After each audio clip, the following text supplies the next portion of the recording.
E aí, cidadão? E aí, cidadã? Espero que você esteja gostando dessa série sobre o semicondutor, né? Do grão de areia até virar um chip, um silício. No quarto vídeo aqui da nossa série, dessa vez eu vou falar um pouquinho dos prazos que a indústria de semicondutor tem para conseguir produzir esse chip e entregar até o seu projeto, até o seu produto. O que é lead time? Por que demora tantas semanas para o produto ser feito? Como que as indústrias se programam para isso? Vamos dar uma olhadinha em maiores detalhes.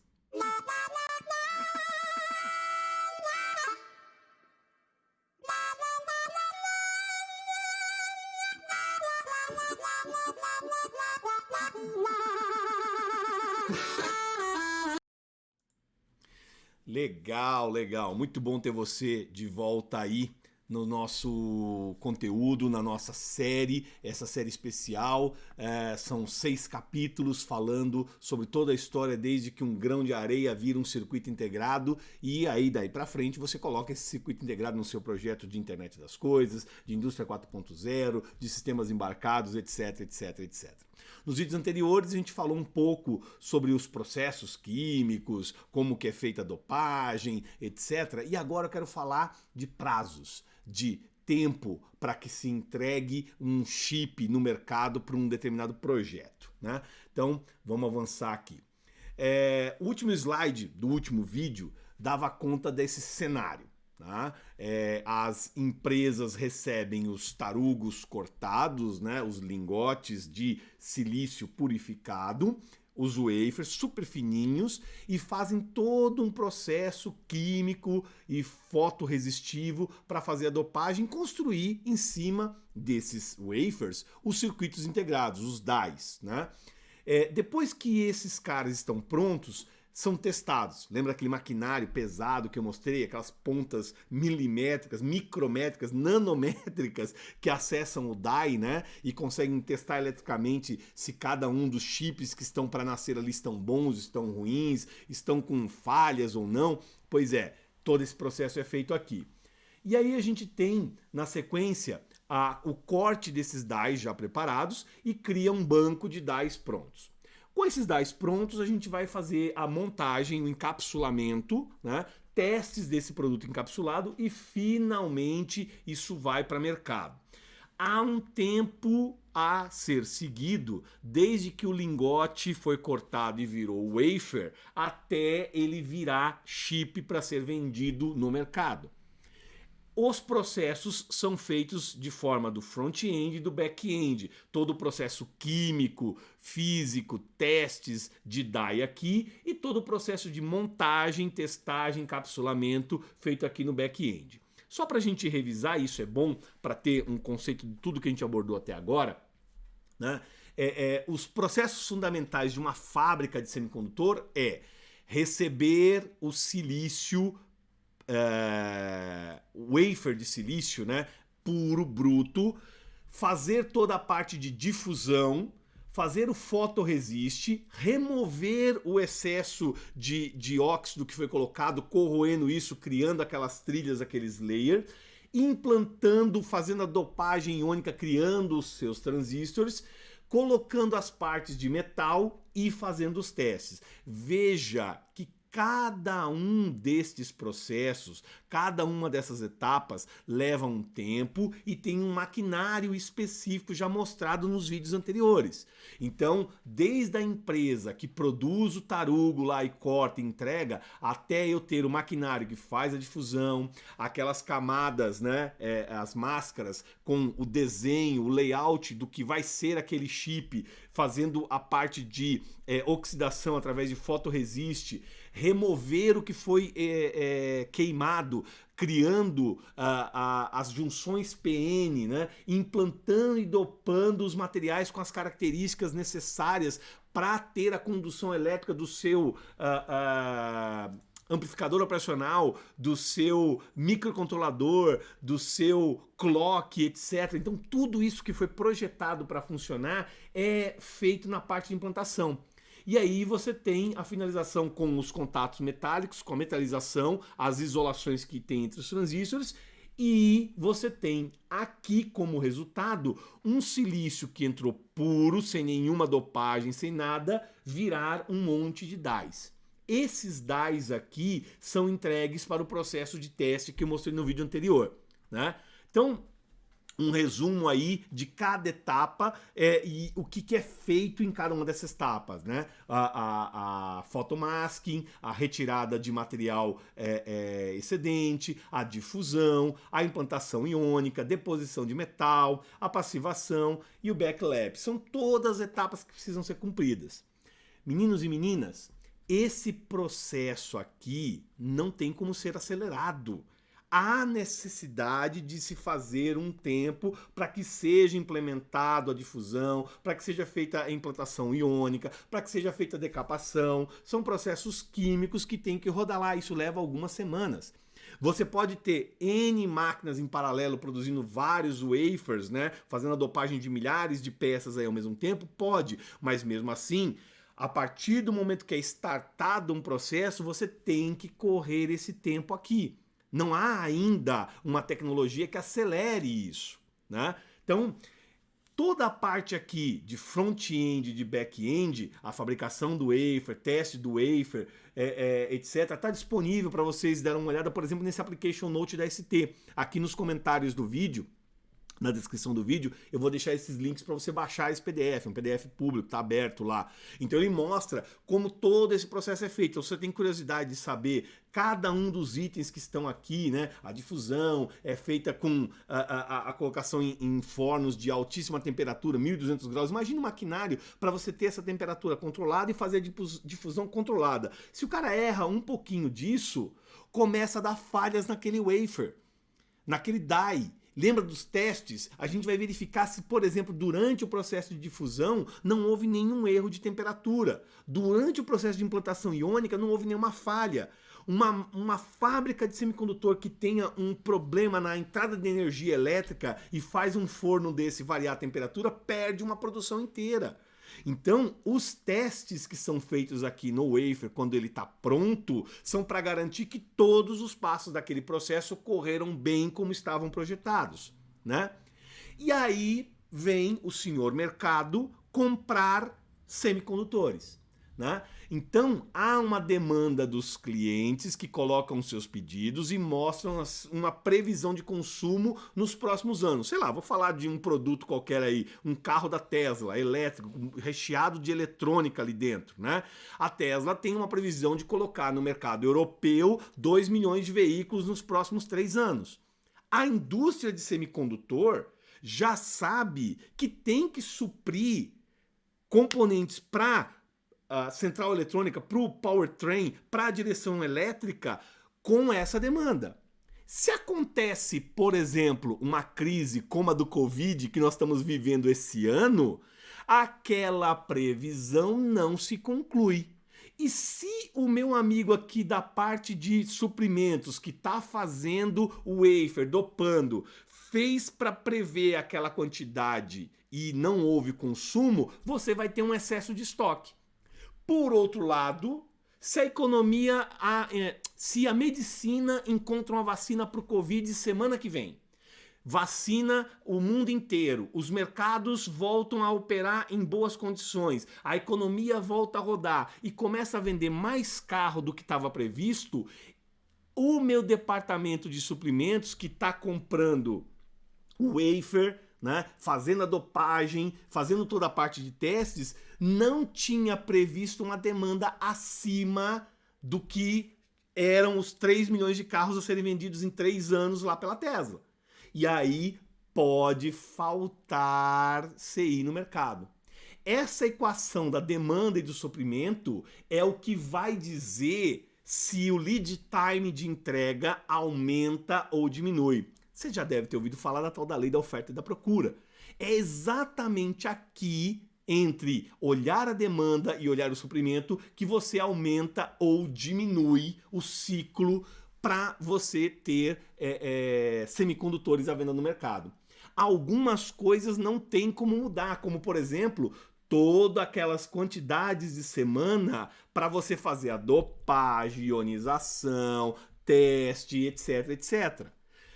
eu tenho que prever quantos caras vão entrar aqui no começo da minha produção para eu saber quanto tem aqui na saída. E eu posso criar um banco de wafers disponíveis para o mercado. Se a indústria de semicondutor de memória, por exemplo, prevê uma demanda absurda, altíssima, porque vai ser lançado 5 novos modelos de telefone, 8 novos modelos de notebook, carros com mais e mais memórias por aí, ela pode se preparar e começar a produzir demanda desse negócio aqui. Aí eu quero dar um exemplo bem claro de coisas que podem afetar a demanda. Veio o Covid. Um dos equipamentos que é muito desejado durante essa pandemia para poder salvar vidas são os ventiladores, respiradores artificiais, que são utilizados na UTI quando a pessoa está em estado crítico e não consegue respirar. Para que esses ventiladores funcionem, eu preciso, por exemplo, de sensores de pressão que vão controlar a entrada de ar, a saída de ar, o fluxo de ar, para não matar uma pessoa enquanto você está usando o ventilador. O sensor de pressão para uma aplicação médica tem um parâmetro de pressão bem específico. E o jeito de fazer sensor de pressão é exatamente o jeito de produzir um semicondutor, como a gente vem explicando durante todo o processo. Pode ser um sensor, pode ser um microcontrolador, pode ser um amplificador operacional, pode ser um transistor de potência. É tudo silício dopado de maneira bem específica para chegar nessa produção. Deixa eu voltar aqui para deixar isso muito claro para vocês. O mercado previa ao longo de 2019, 2020, 2021 uma venda de 1.000 respiradores ao longo do tempo. Essa era a previsão, tá? Por ano, 1.000 respiradores por ano. Mas veio o Covid. E com a chegada do Covid foi necessário 100.000 respiradores por ano para poder salvar vidas. E aí não havia compra de material, não havia compra de insumos para fazer 100.000 por ano. Havia compra de insumos para fazer 1.000 por ano. Então não tem como acelerar esse processo aqui.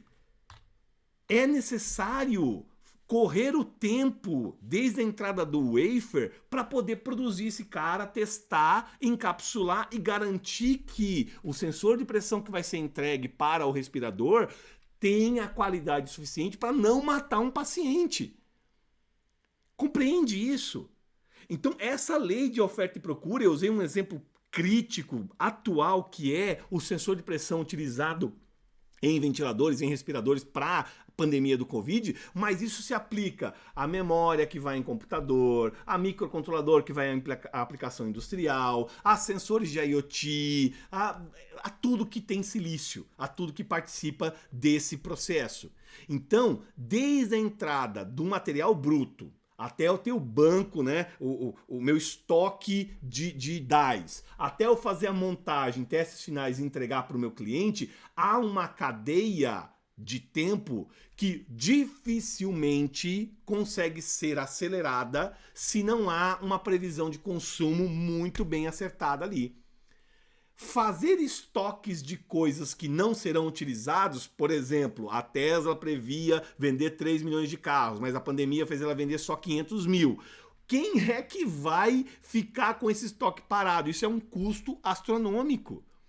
Então há uma lei de oferta e procura e as indústrias de semicondutores trabalham com isso para poder fazer esse estoque. Uma vez que o die está pronto e eu preciso encapsular ele, colocar os fiozinhos, lembra lá naquele vídeo onde eu mostrei as pontas de teste, fazendo o teste elétrico no die? Depois que aquele die foi aprovado, são colocados fios para poder externar no encapsulamento. Os pinos, os terminais que você tem acesso e é soldado na sua placa de circuito impresso, se você der uma olhada dentro do epóxi, né, do seu semicondutor, ele vem ser contatado aqui no chip, no die, através desses fiozinhos. Então, para qualquer coisa que se faz, para qualquer projeto que se faz, você tem aqui os pinos externos levando o sinal para fora. Esse die aqui, uma vez que ele foi aprovado e passou em todos os testes que eu mostrei no vídeo anterior, ele precisa ser encapsulado. Isso é mais uma etapa produtiva de uma fábrica de semicondutores. Então, só recapitulando tudo que a gente fez até aqui com esses vídeos, né? Eu tenho os wafers testados, eu corto eles, depois eu passo pela parte de colocação de fios, né? E encapsulamento e mais testes. Faço a marcação, colocando aqui quem é o part number, qual é o data code, para eu localizar em que fábrica, em que dia, ter uma rastreabilidade de quando aquele CI foi produzido, né? Inclusive eu posso ter nessa rastreabilidade quem foi o cliente que comprou aquele lote. Então eu sei para quem aquele chip foi vendido. E faço, por último, uma inspeção visual. Depois de eu passar por todo esse processo, aí eu consigo ter o chip pronto para vender. Aqui lá se vão mais algumas semanas, né? Desde que eu tenho o meu wafer testado, pronto, com o die montado, até eu ter o chipzinho que vai ser entregue na mão do cliente, né? Com o chipzinho pronto, eu faço um teste final, que é um burn-in, aqueço ele a numa alta temperatura especificada para cada tipo de CI, né? Resfrio, aqueço, resfrio, vejo se isso manteve ele dentro das condições de funcionamento normal, isso leva um tempo para eu fazer todo esse teste, encapsulo, infito, coloco em bandejas, ou seja, o método de encapsulamento que eu quiser para poder vender, e aí isso está disponível para ser distribuído. Último aspecto desse vídeo aqui, desse capítulo que eu queria falar com vocês, é sobre como tem que ser a qualidade de uma fábrica de semicondutores no aspecto de pureza de ar, de vibração, etc. Por quê? Aqueles processos todos que eu mostrei aqui no começo do vídeo, falando da dopagem, difusão, implantação iônica, deposição de metal, se por exemplo a fábrica é construída num lugar que tenha terremotos e há chacoalhos de micrometros na planta, você pode fazer com que a dopagem oscile e isso gere impurezas no die. Você queria implantar esse cara aqui, mas esse cara oscilou e veio um pouquinho para cá, e isso criou um transistor diferente do que estava sendo previsto no projeto de semicondutor. Na hora que eu for fazer a testagem daquele die, o die não passa nas características elétricas que estavam previstas e que são listadas no bom e velho datasheet que você tem acesso. Então essa fábrica, ela tem que ser a prova de terremotos, a prova de tufão e tem que ser extremamente limpa. Aquele maquinário, deixa eu colocar isso aqui em tela cheia, que é bem bacana, aquele maquinário todo que vocês viram são instalados em superfícies suspensas em que as vibrações de possíveis terremotos, por exemplo, são absorvidas. O pessoal que alimenta essas máquinas com os wafers para serem dopados vestem roupas e tem limpeza onde o grau de pureza é garantido em níveis absurdos. Não pode ter uma partícula de poeira circulando aí. E outra coisa, determinadas áreas da fábrica são classificadas em zonas de grau de pureza. Você vai ver áreas que são classe 1000, por exemplo, onde esse cara está andando, classe 100 e classe 1, né? O que vem a ser essas zonas e esses graus de pureza? A gente teve uma apresentação recente da ST contando sobre isso. Por exemplo, numa cidade como São Paulo, é totalmente possível você ter 200 bilhões de partículas por metro cúbico de ar. Se você, agora na época de pandemia, diminuiu um pouco o carro e o ar de São Paulo está parecendo um pouco com o ar do campo, a gente pode ter algo em torno de 50 bilhões de partículas suspensas no ar para 1 metro cúbico de ambiente, ok? Uma sala de cirurgia é permitido 100 mil partículas por metro cúbico. E as salas limpas, classificadas como 10 mil, 1000, 100 e 10, elas têm, por exemplo, a sala limpa classe 100, apenas 100 partículas por metro cúbico de ar, por pé cúbico de ar aqui. A sala aonde é feito a dopagem, a ionização, só é permitido 1 partícula por pé cúbico de ar. Essa partícula, se encostar no die, gera aquele defeito que a gente mostrou nos vídeos anteriores, né? Então, existem uma série de filtros de ar. A cada 7 segundos, todo o ar aqui é trocado, filtrado, garantindo que você não tenha partículas suspensas na área onde está sendo feita a dopagem, a ionização. Né? Uma falha num filtro desse, uma parada de energia, etc., faz com que partículas suspensas cheguem nesse ambiente, e isso pode encostar no wafer, pode entrar dentro da máquina e pode melar toda uma produção. Por isso que todo aquele teste que eu mostrei nos vídeos anteriores é extremamente importante. Né? E é óbvio que todo esse maquinário, toda essa estrutura custa muito dinheiro. No próximo vídeo a gente vai falar sobre a lei de Moore e o que está acontecendo com o tamanho dos transistores que são ionizados, dopados, construídos em cima daqueles wafers de silício brutos que vêm dos lingotes. Né? Alguns dados do ano passado dão conta que para construir uma fábrica com tecnologia antiga de 130 nanômetros, a gente gastaria pelo menos $1,5 bilhão de dólares. Se eu quisesse ter uma fábrica top de linha com tecnologia de 7 nanômetros, eu teria pelo menos $7 bilhões de dólares de investimento para conseguir ter uma fábrica dessa funcional. Mas não adianta você ter apenas o fabricante de silício aqui. Você tem que investir no design desse projeto. Fabricar chips antigos com tecnologia de 130 nanômetros custa 15 milhões de dólares para cada design, pelo menos.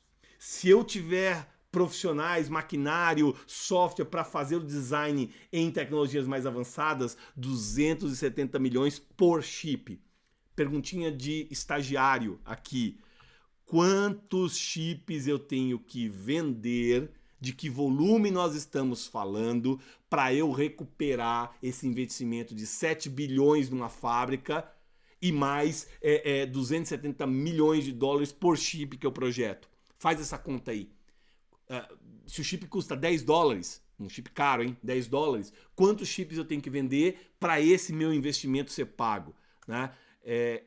Será que isso explica um pouquinho a questão de eu ter uma fábrica de semicondutores no Brasil?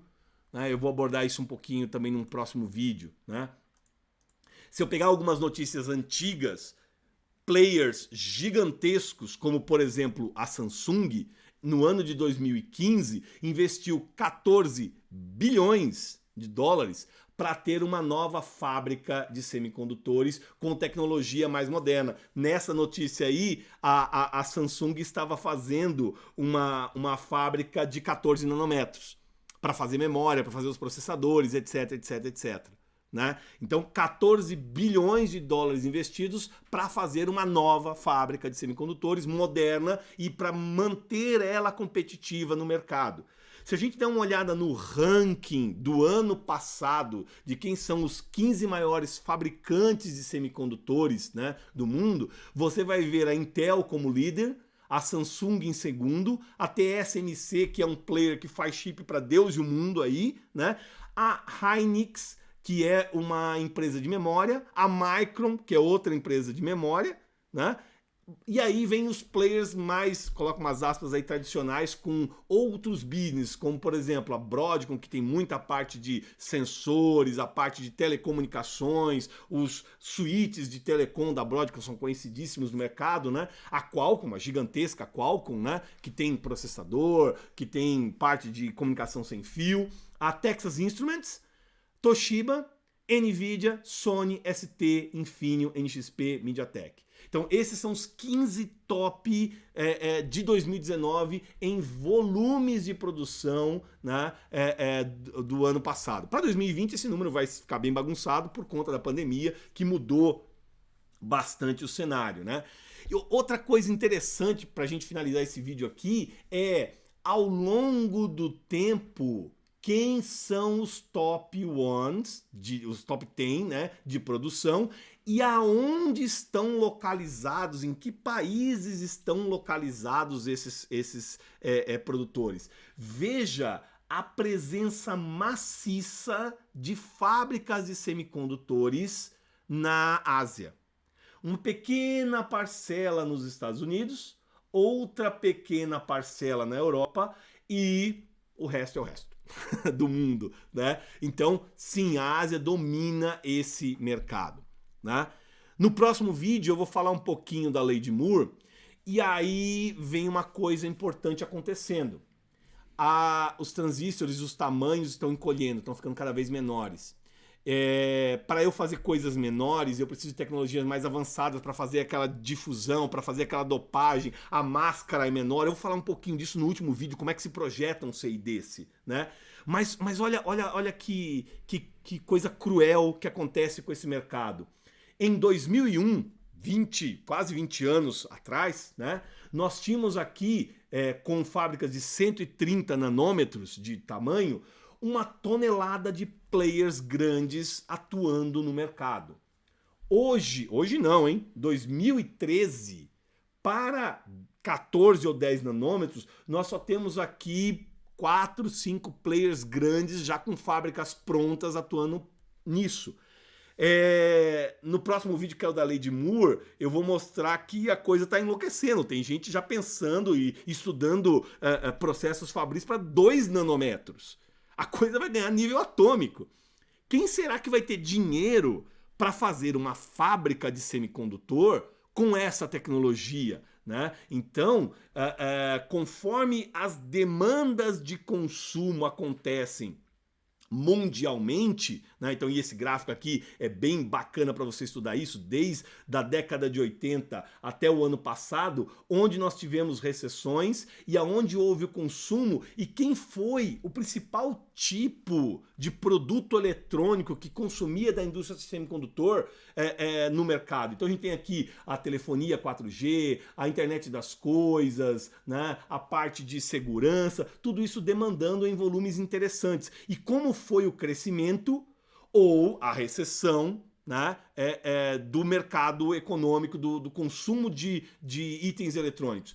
Cada vez que há um pico gigantesco como esse aqui, aumenta o lead time de produção dos chips, dos semicondutores. Porque aquele processo fabril que eu venho mostrando ao longo dessa série não tem como mudar. Você precisa de 10 semanas, 14 semanas para poder dopar o silício, fazer a difusão, fazer a metalização, testar o die, para depois ir para encapsulamento. Se a demanda aumenta muito, a produção fica travada porque eu tenho que fazer todo esse processo rodar. Não sei se isso ficou claro para vocês.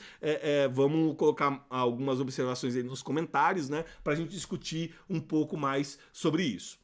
No próximo vídeo, eu vou falar desse futuro maravilhoso que é a tentativa de manter a lei de Moore funcional. Ou seja, a cada 2 anos eu dobrar a quantidade de transistores no meu processador, no meu semicondutor. E como se fabrica, como se projeta, como uma fábrica pensa em fazer chips cada vez menores com maior quantidade de transistores e o que está sendo feito nesse mercado, tá bom? Legal, vamos ver isso aí no próximo vídeo. Um forte abraço.